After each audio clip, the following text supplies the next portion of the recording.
তাৰ এই মুহূৰ্তত আহি পৰিছে অসমবাসী ৰাইজখনে কেইবাটা গুৰুত্বপূৰ্ণ খবৰ।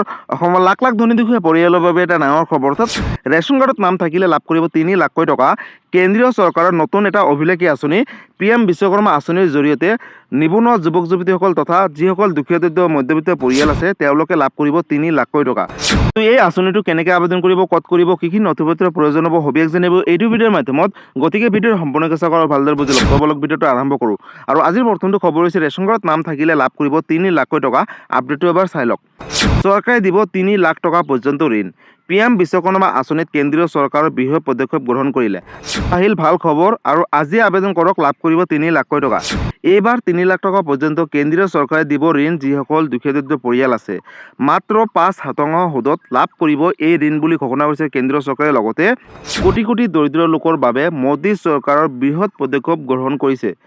কোটি কোটি দৰিদ্ৰ লোকৰ বাবে আহি গ'ল এটা ভাল খবৰ। যদিহে আপোনালোকৰ লগত ৰেচন কাৰ্ড আছে তেনেহ'লে লাভ কৰিব 3 লাখকৈ টকা। ৰাজমিস্ত্ৰী, কাঠমিস্ত্ৰী, নাপিত, ফল মূলৰ ব্যৱসায়ী, ক্ষুদ্ৰ ব্যৱসায়ীসকলৰ বাবে লৈ আহিছে অভিলেখী আঁচনি। এই ঋণৰ বাবে কৰিব লাগিব আপোনালোকে সঠিকভাৱে আবেদন। যিসকলে যোগ্য হ'ব তেওঁলোকে লাভ কৰিব টকা। প্ৰথম অৱস্থাত দিব 1 লাখকৈ টকা বুলি ঘোষণা কৰিছে কেন্দ্ৰীয় চৰকাৰে। লগতে 18 মাহৰ পিছত পুনৰ দিব 2 লাখকৈ টকা আৰু পৰৱৰ্তী পৰ্যায়ত দিব অধিক লোন বুলি ঘোষণা কৰিছে। লগতে ইয়াৰ বাবে আপুনি সঠিকভাৱে কৰিব লাগিব আবেদন অনলাইনৰ জৰিয়তে। এই ঋণে 8% পৰ্যন্ত লাভ কৰিব ছাবচিডি, অৰ্থাৎ ছাবচিডি হিচাপেও লাভ কৰিব টকা। ইতিমধ্যে আৰম্ভ হৈছে ঋণ প্ৰদানৰ প্ৰক্ৰিয়া, অৰ্থাৎ অনলাইনৰ জৰিয়তে আবেদনৰ প্ৰক্ৰিয়াটো আৰম্ভ হৈ গৈছে। কিদৰে আবেদন কৰিব, লগতে কি কি নথিপত্ৰৰ প্ৰয়োজন হ'ব আগলৈ চাওক।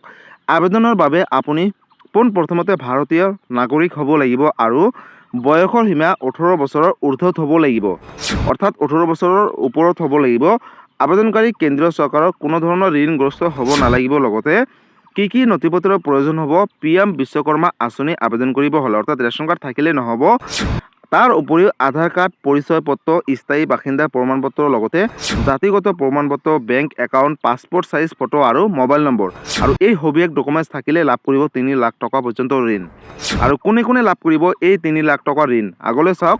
কাঠমিস্ত্ৰী, কমাৰ, সোণাৰী, ৰাজমিস্ত্ৰী, নাপিত, ধোবা, লগতে দৰ্জী, ভাস্কৰ্য শিল্পী, পুতলা নিৰ্মাণ কৰোঁতা আদি ক্ষুদ্ৰ ব্যৱসায়ীসকলে কৰিব পাৰিব ইয়াৰ বাবে আবেদন। অৰ্থাৎ 3 লাখ টকাৰ বাবে আবেদন কৰিব পাৰিব যিসকল কাঠমিস্ত্ৰী, ৰাজমিস্ত্ৰী বা পকী মিস্ত্ৰী আছে। যিসকল দুখীয়া দৰিদ্ৰ মধ্যবিত্ত পৰিয়ালৰ পৰা হয় তেওঁলোকে কিন্তু লাভ কৰিব 3 লাখ টকা পৰ্যন্ত ঋণ কেন্দ্ৰীয় চৰকাৰৰ তৰফৰ পৰা। আৰু এই ঋণ আপোনালোকে 8% পৰ্যন্ত ছাবচিডি হিচাপে লাভ কৰিব, অৰ্থাৎ 3 লাখ টকাই ঘূৰাই দিব নালাগে। ইয়াৰ মাজতে 8% আপোনালোকে ঘূৰাই দিব নালাগে বুলি ঘোষণা কৰিছে কেন্দ্ৰীয় চৰকাৰে। গতিকে ৰাজ্যৰ লাখ লাখ দুখীয়া দৰিদ্ৰ আৰু মধ্যবিত্ত পৰিয়ালৰ বাবে এটা ডাঙৰ খবৰ। যদি আপোনালোকৰ ৰেচন কাৰ্ড আছে তেনেহ'লে আপোনালোকৰ বাবে এটা সুখবৰ, কাৰণ ৰেচন কাৰ্ডত নাম থাকিলে আপোনালোকে এতিয়াৰ পৰা বিশ্বকৰ্মা আঁচনি আবেদন কৰিব পাৰিব। আৰু আবেদন কৰাৰ পিছতে যদি যোগ্য হয় তেনেহ'লে লাভ কৰিব 3 লাখকৈ টকা। আৰু আবেদন কৰিব হ'লে আপোনালোকে ক'ত কেনেকৈ কৰিব, আবেদন কৰিব হ'লে আপোনালোকে ওচৰ চুবুৰীয়া CSC চেণ্টাৰ বা কম্পিউটাৰ দোকানত গৈ অনলাইনৰ জৰিয়তে PM বিশ্বকৰ্মা আঁচনি আবেদন কৰিব লাগিব। আৰু ইতিমধ্যে আবেদনৰ প্ৰক্ৰিয়াটো চলি আছে ৰাজ্যত। আৰু এই আঁচনিটো হৈছে কেন্দ্ৰীয় চৰকাৰৰ এটা অভিলেখী আঁচনি। আৰু PM বিশ্বকৰ্মা আঁচনিটো হৈছে ৰাজ্যৰ যিসকল দুখীয়া বা দৰিদ্ৰ মধ্যবিত্ত পৰিয়ালৰ পৰা যিকোনো ব্যৱসায় কৰি আছে, তেওঁলোকে ব্যৱসায়টো ডাঙৰ কৰিবলৈ ভাবিছে বা কিবা কাৰণত তেওঁলোকে বেলেগ ব্যৱসায় কৰিম বুলি ভাবিছে, পইচাৰ দৰকাৰ হৈছে, তেওঁলোকক কিন্তু এই আঁচনিটোত সামৰি লোৱা হ'ব। আৰু এই 3 লাখ টকা যদি আপোনালোকে ভালকৈ ব্যৱহাৰ কৰে তেনেহ'লে কিন্তু পৰৱৰ্তী পৰ্যায়ত অধিক লোনৰ বাবেও আপোনালোকে আবেদন কৰিব পাৰিব। আৰু যোগ্য হ'লে নিশ্চয় পৰৱৰ্তী লোনখিনিও পাব। গতিকে ৰেচন কাৰ্ড থাকিলে অকল বিনামূলীয়া চাউলে নহয় বা অৰুণোদয় আঁচনি, PM কিষাণ যোজনাই নহয়, তাৰ উপৰিও কিন্তু আপোনালোকে কেইবাটাও আঁচনিৰ সুবিধা লাভ কৰিব, যেনেকৈ PM বিশ্বকৰ্মা যোজনা আঁচনি। আৰু এই আঁচনিৰ জৰিয়তে প্ৰতিগৰাকী দুখীয়া দৰিদ্ৰ মধ্যবিত্ত পৰিয়ালে লাভ কৰিব 3 লাখকৈ টকা। তাৰ মাজতে 8% পৰ্যন্ত সুদ ঘূৰাই দিব নালাগে, ছাবচিডি হিচাপে 8% লাভ কৰিব। গতিকে ৰাজ্যৰ লাখ লাখ কোটি কোটি জনতাৰ বাবে এইটো এটা ডাঙৰ আপডেট আছিলে। এই ভিডিঅ'টো সকলো ৰাজ্যবাসীৰ মাজলৈ শ্বেয়াৰ কৰি দিব, যাতে এই ভিডিঅ'টো চাই সকলোৱে PM বিশ্বকৰ্মা যোজনা আঁচনি আবেদন কৰি 3 লাখকৈ টকা লাভ কৰিব পাৰে। গতিকে ৰেচন কাৰ্ড থকা প্ৰতিটো দুখীয়া দৰিদ্ৰ আৰু মধ্যবিত্ত পৰিয়ালৰ বাবে এটা ডাঙৰ খবৰ। ৰেচন কাৰ্ড থাকিলে অকল বিনামূলীয়া চাউলে নহয়, তাৰ উপৰিও চৰকাৰে কেইবাটাও উচ্চ অভিলেখী আঁচনি আৰম্ভ কৰিছে ৰাজ্যবাসীৰ বাবে। গতিকে যদি আপোনালোকৰ ৰেচন কাৰ্ড আছে তেনেহ'লে অতি শীঘ্ৰে আবেদন কৰক আৰু 3 লাখ টকা পৰ্যন্ত ঋণ লাভ কৰক। গতিকে যদি কিবা সুধিবলগীয়া বা জানিবলগীয়া আছে আপোনালোকে মোক কমেণ্ট কৰি জনাব, মই নিশ্চয় ৰিপ্লাই দিবলৈ দিবলৈ চেষ্টা কৰিম।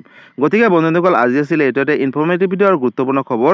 ভিডিঅ'টো চাই কেনেকুৱা পালে, যদি ভাল পালে চেনেলটো নতুনকৈ আহিছে চেনেল ছাবস্ক্ৰাইব কৰিব, লাইক কৰিব।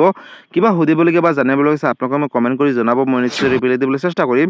লগতে এই ভিডিঅ'টো সকলো অসমবাসী ৰাইজৰ মাজলৈ শ্বেয়াৰ কৰি দিব, যাতে এই ভিডিঅ'টো চাই সকলোৱে এই আপডেটখিনিৰ কথা জানিব পাৰে। ধন্যবাদ। জয় আই অসম।